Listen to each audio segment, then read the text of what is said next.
Okay, today for HarborFinancialOnline.com I want to talk about long-term and short-term capital gains and how the rates are going to affect you. First of all, we have a lot of questions that come through asking what is a capital gain, what makes that up. So what it comes down to is it's basically anything that you own and you sold it. So I'll give you some examples. Your home, if you sold your home, that's going to be a capital gain. But how that works, there are specific rules on that. Let's go over it real quick. Your main home that you live in, if you sell it, you owe no tax.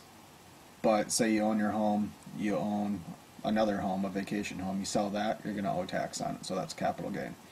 Any stocks you sell, you're going to either have a capital gain, capital loss. You still have to report it even if you lose money on those stocks. So that's going to affect a lot of you out there with the economic crisis we had last year. Coins that you own and sell them, you have to report those. That's either a capital gain or a capital loss.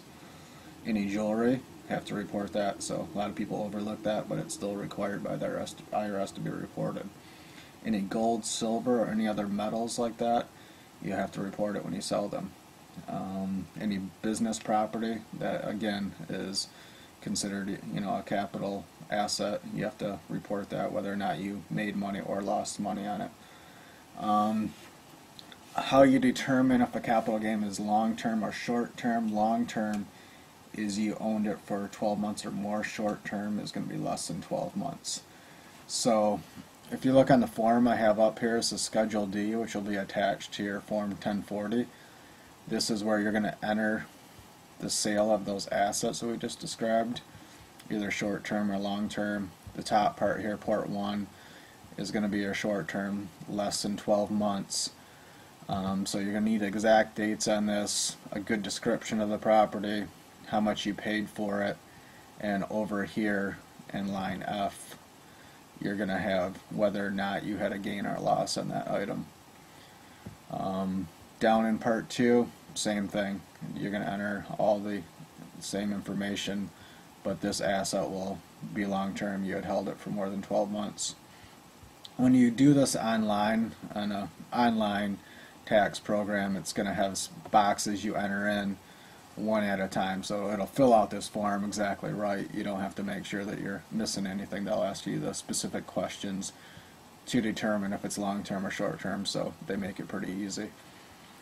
There's some of the changes to the capital gains recently in '08 that was passed is that if you're filing single and you made less than $32,550, you'll pay no tax on any capital gains. If you're married filing and you made $65,100 or less, again, you'll pay no capital gains. So that's going to apply for, started in '08, it's going to also apply in 2009, and hopefully forward from there. I don't see any changes coming down from that. Some of the other areas you want to think about is that if you hold the asset for more than a year, you're going to be in a lower tax bracket when you sell that asset. So for your capital gains, you'll pay less tax. If you hold it for a year or less, you're going to pay more. So I recommend, if you can, to hold something for more than a year. If it's coming to 11 months and you want to sell it, if you can, hold on to it another month. Put that into long term, you're going to pay less tax. So hopefully this video helped you out today. A little description on capital gains, the rates, how it's going to affect you, some of the changes in the tax law. If you have any questions, send me an email at expert@harborfinancialonline.com. I'll answer any questions you have.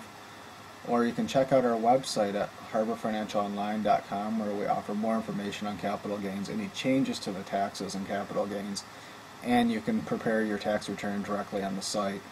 So I recommend that. Again, thank you for checking out the video, and hopefully you watch some of our other videos we have posted online. Thank you, and we'll talk to you later.